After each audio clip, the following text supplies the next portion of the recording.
祝サイバーパンクエッジランナーズミッションキット発売。株式会社ホビージャパンの山田と申します。クイックハックという新しいハッキングが使えるようになった。アニメでルーシーがいっぱいやっていたチップ強制排出とルールで再現されています。発音危うしですよ。そうですね。サンデビスタのやばい性能になってますね。はい、かなり特殊なものになっていて、効果についてはかなり問答無用の強さ。はいはいはい。パワー武器、テック武器、スマート武器、めっちゃ強くないですか？黒帯チャンネル。皆さんこんにちは、黒帯ゲームズの丹沢です。祝サイバーパンクエッジランナーズミッションキット発売ということでですね、今日はこの最新作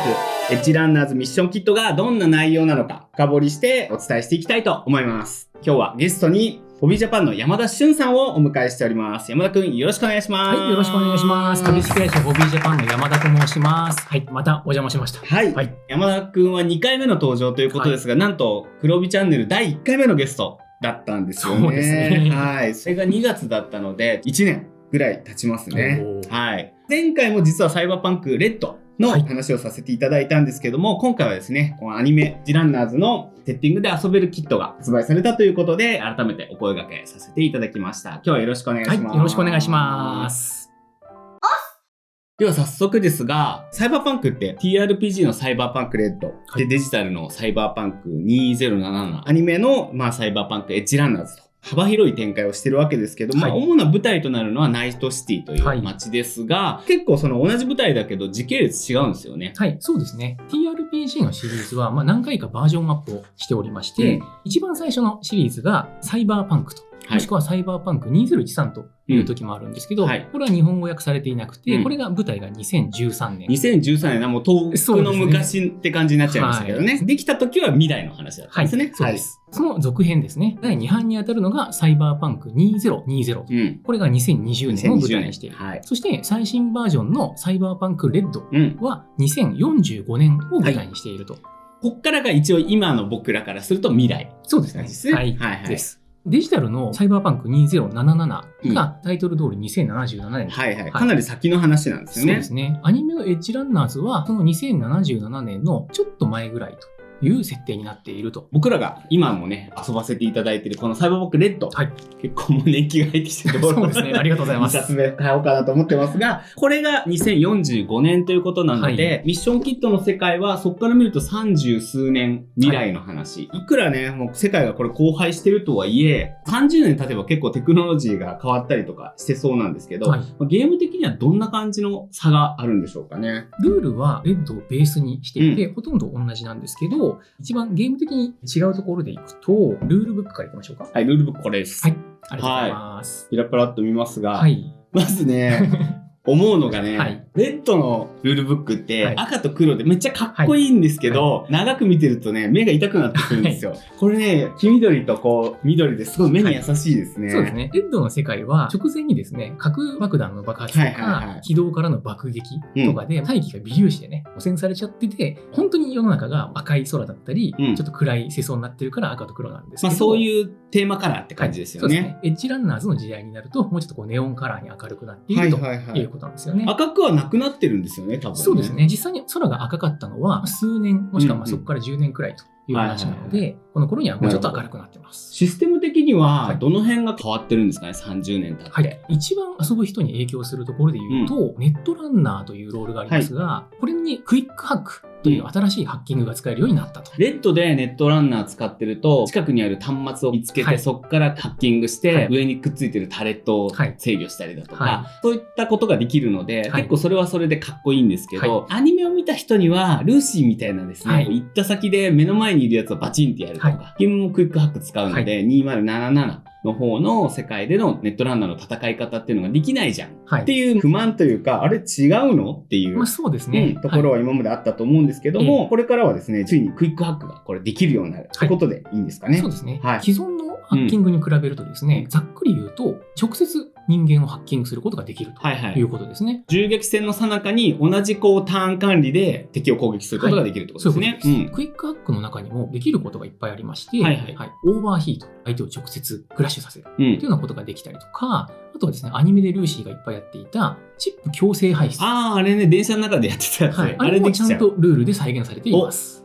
カツオ危うしですよ。そうですね、うんはい。なんか盗まれちゃったりとかっていう、うまくやるためには難しいアクションになるんですけど、サマリーがね、裏に。そうなんです、はい。初心者向けのスターターキットという体なので、サマリーなんかもたくさん充実していて、初めての人にも遊びやすいようになっています。オーバーヒート、回路ショート。はい。移動阻害、サイバーウェア動作不良、シナプス焼却、デジタルゲームの方でやりましたけどね、こういうのができると。はい。チップ強制排出は結構上級で難易度高かったんですね。それをバンバンやってたのはすごかったってことね。そう、だからルーシーはやっぱりね、相当腕のいいネットランナーなるほど。データを見るとそういうことも分かってきますね。はい、アニメの中ではあれがネットランナーだったらみんなできることなのか、すごい技術を要しているのかあんまり分かんないですからね。はい、これを見るとデータ的にも裏付けがあるっていう感じですかね。はい、面白い。基本的にはだから今まではちょっと違うミートアクションとネットアクションって分けてたところが、これはだからミートアクションでやるって感じなんですか？いや、ルール的にはネットアクションの中に入りますね。じゃあ移動とかするっていうのと別概念でやるって感じですかね。はい、そうですね。かっこいい。レッドと違ってネットラン接続しっぱなしっていう状態にはならないということですね。体が無防備にならないでいけますよと。レッドの時はネットランナーがダイブしてる時は周りみんなで守ってあげないとバンバン撃たれて死んじゃうみたいな感じでしたけど、それがなくなると結構ね戦い方とか立ち位置変わってくるのかなと思いますね。ちょっとネットランナーが優遇されすぎな感じするな。いやーでもですね、レッドを遊んでる方から一番多かったのが、クイックハックできないのっていうのが多かったんですよ。ちなみにクイックハック以外もあるじゃないですか。氷のお風呂に入ってみたいな。ディープダイブと呼ばれていましたけど、ディープダイブのルールについては、エッジランナーズミッションキットには残念ながら入っていません。ちゃんとでも言及がありましたね。ルールが極端に難しくなっちゃうから後でやるよみたいな感じのことが中に書いてあるので、きっとこの後の追加サプリなのか別バージョンなのか、そうですね。ちょっといろんな噂も出てますけど、準備中ということで、そういうものにもしかしたら追加されてくるのかもしれないですね。他はどんな内容があるんですかね。アニメに登場した専用の新しい武器とかサイバーウェアなんかのデータも載っています。アニメの方で見てあの武器欲しいなって思って、一部の武器はレッドにももちろんあるんですけど、一部ないものとか、これはアニメオリジナルなんだなって思ってたような武器があるということなんですね。めっちゃ強くないですか？いろんなパワーとかの武器が2077に近い感じなんですかね。そうですね。30年経ってますので、テクノロジーがその分進化していると。パワー武器、テック武器、スマート武器っていうものが増えてる感じですかね。強い。めちゃめちゃ強いですね、データ的には。データ的に強いって言っても、ね、モンスターと戦うゲームじゃなくて、相手も使ってくるって意味じゃ、有利になるっていうわけではないですけど、今までだから大型拳銃とか、アサルトライフルとか、サブマシンガンみたいな大分類で遊ぶゲームだったんですけど、武器に個性出るのいいですね。さらに武器がですね、カード状の形にレイアウトされていて、こういう感じでレイアウトされてて、いつもですね、皆さんがルールブックを一番引くページと言っても過言ではない、射程と目標値のページっていうのがここに武器ごとにちゃんと書いてあるので、もうこれだけあれば遊べるっていう感じですね。レッドは GM やる人にとっては武器がすごいデータがシンプルなので回しやすいっていう利点ではあったんですけど、長くやってるとちょっと差をつけたいよねみたいな時があると思うので、それにはすごく合致してるなと思います。めちゃめちゃ増えてるって感じでもないですもんね。何百個増えてるとかではなくて、アニメに出てきたようなものが再現できるようになってるって感じですかね。サンデビスタンがね、いや、そうなんです。サンデビスタンっていうと、アニメ見てた人はすごい能力を持ってますが、実はレッドにもサンデビスタンあるんですけど、強いけどあんなに強くないですよね。そうですね。ちょっとイニシアチブが速くなるくらいの、強くは強いんですけど、こっちはやばい性能になってますね。そうですね。アニメのデイビッドがつけてたものは、試作型のですね、かなり特殊なものになっていて、効果についてはかなり問答無用の価格も超極上になってるから、なかなか手に入るものではないっていう感じなんですかね。もうバンバン人間性を喪失しながら戦う感じで、抑制剤と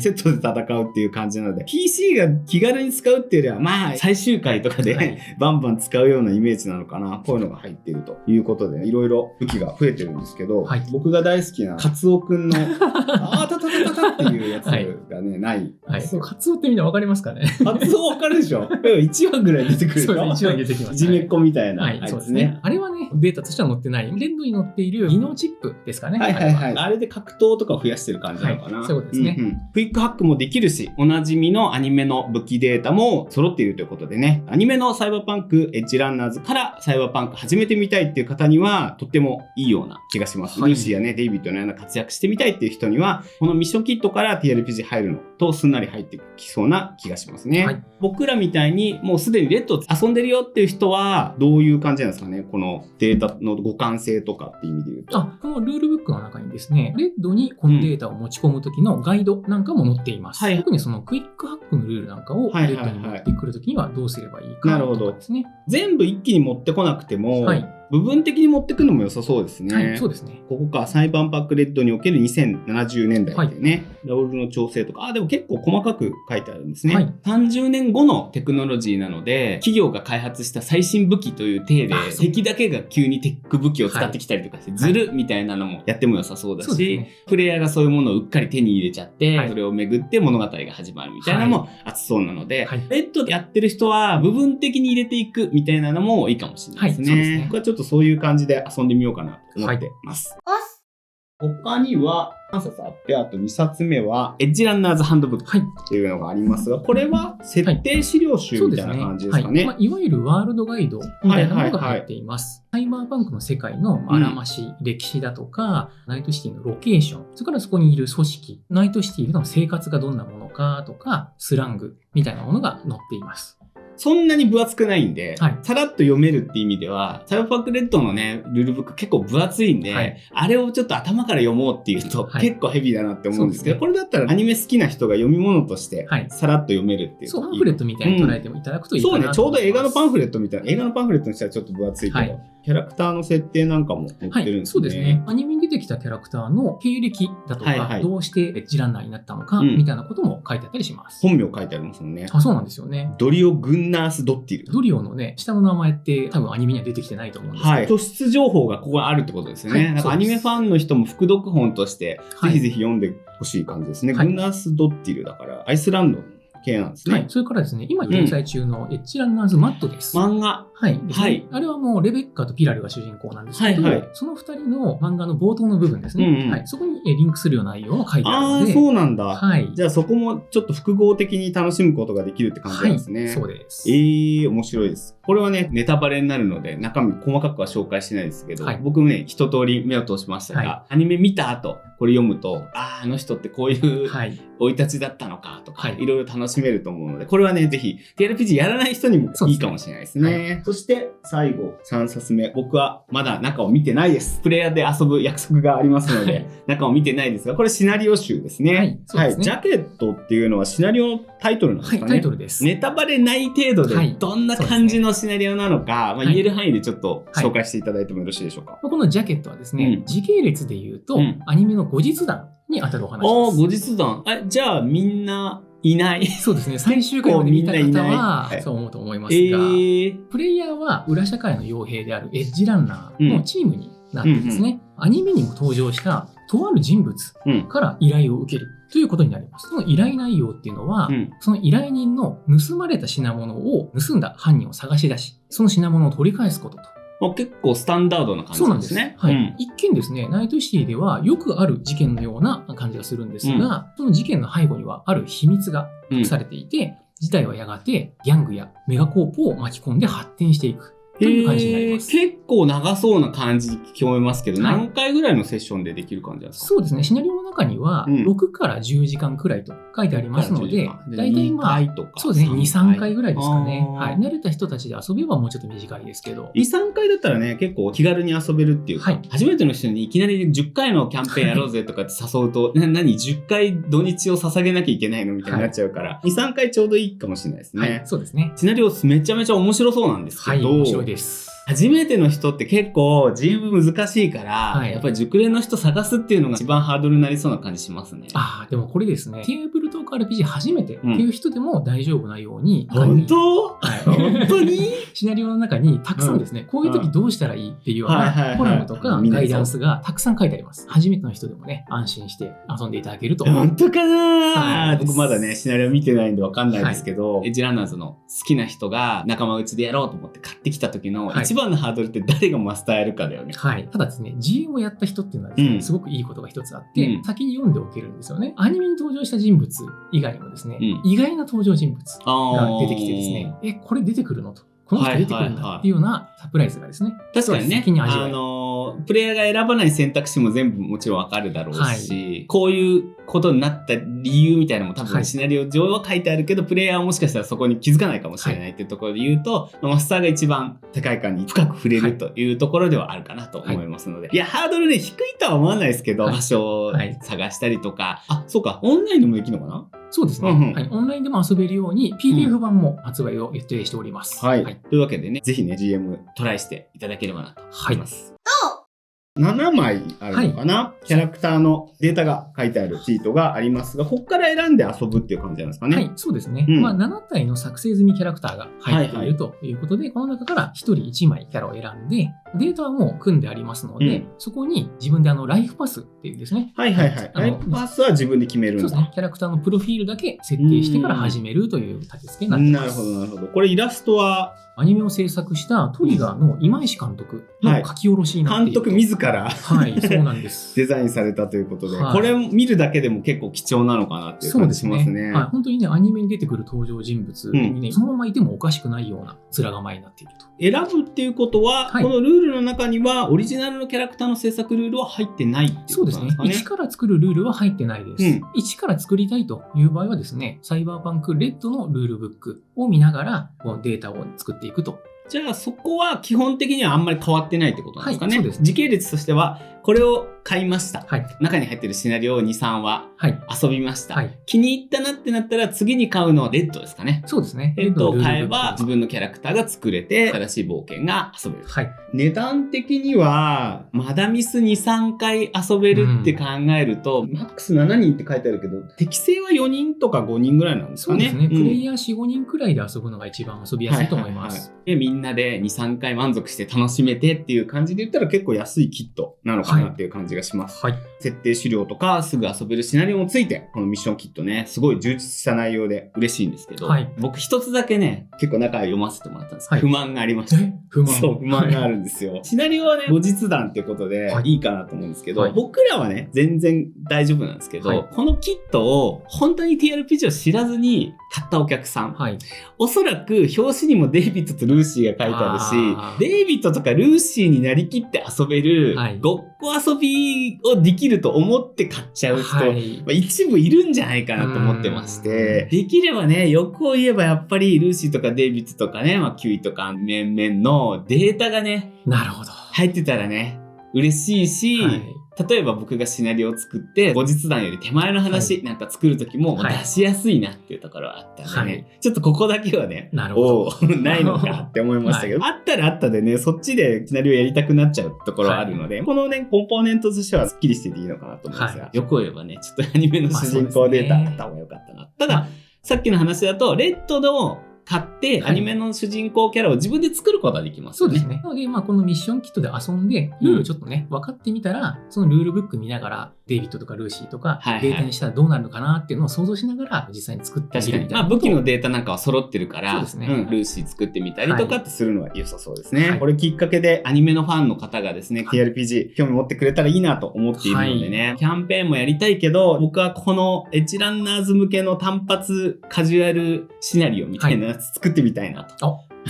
お願いしますね。アニメ最終話だけ見てすぐセッションやるとか、こういう遊び方もできたらいいかなと思っております。エッジランナーズ、アニメがね、もう放映されてからどのぐらい経つんだろう ?2 年? そうですね、2年ぐらい経ってる。2年ぐらい経ってるんで、結構時間経ってはいるんですけど、僕今回ね、改めてアニメ見直してみたんですけど、いや、いいですね。そうですね。結論分かってるからこそ、途中ジンとくるシーンもいっぱいあってね、改めて好きになっちゃって、ぜひね、ミッションキット使ってたくさん遊んでみたいなと思ってるんですけど、山田くんはどのキャラが一番好きですか？いや、僕は初めて見た時にパッと目を引かれたのはルーシーですかね。ルーシー好きだったよね。だって僕らのキャンペーンでも真っ先にネットランナーやってた。そうですね。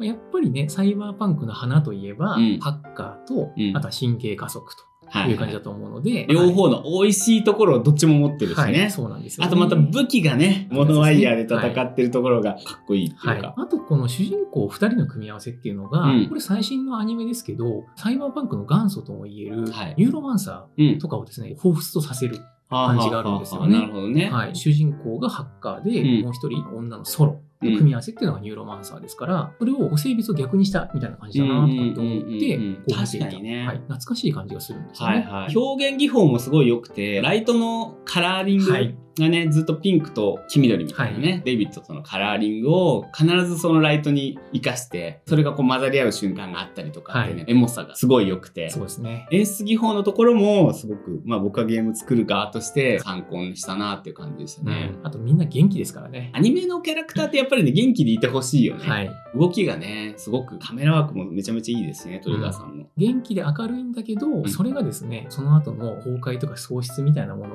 をずっとこう予期させる感じが漂ってるんですよね。なるほど。ノリとしてはいわゆるノワールものって言い方がありますけど、ナイトシティという世界の中ではそこから抗うことはできないと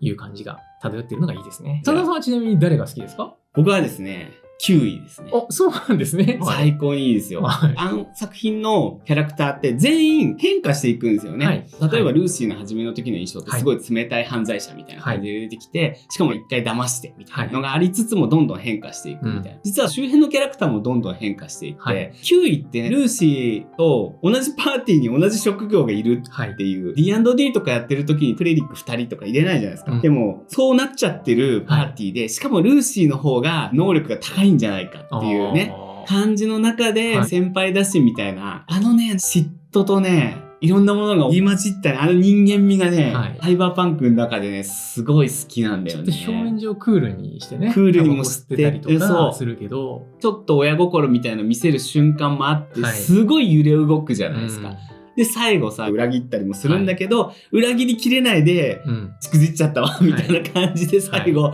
やる。あのね、振れ幅がすごい人間っぽくて好きですね。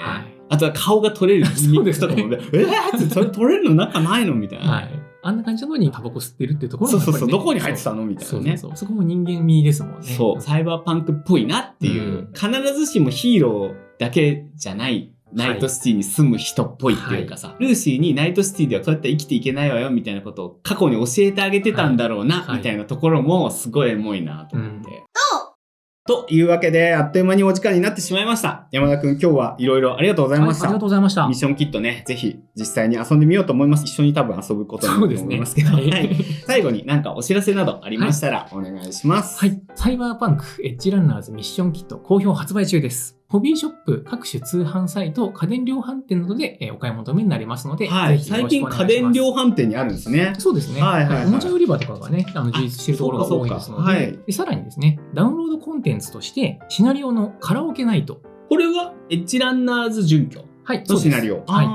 本編が終わったら、ぜひそっちもね、やってみてくださいっていうものになります。それと、追加ルールのサイバーウェアエンハンスメント。それはどういう内容なんですか？アイテムについての追加ルールですね。エッジランナーズのさっきのジャケットを遊ぶときにも、そのまま採用していただければ、成長とかさせるときにちょっと楽しいと。いや、なんか動きが早いですね。こちら、日本語版公式サイトからどちらも無料でダウンロードできますので、こちらもぜひお試しください。また、サイバーパンクレッドシリーズもよろしくお願いします。ちょっとね、持ってきてます。ありがとうございます。ミッションキットのシナリオをね、遊び終わった後は、同じキャラを使ってシナリオ集のテイルズ・オブ・ザ・レッド。これもね、遊ばせてもらってますが。こちらね、シナリオが9本入ってますので、これをね、遊んでみるっていうのもいかがでしょうかと。僕、2本ぐらいしか遊んでないですけど、レッドの世界、なんかこういう世界なんだ、ろくでもねえな、みたいなこともありつつ、すごい満喫できるね、楽しいシナリオ集なので、ぜひ遊んでみてほしいと思います。よ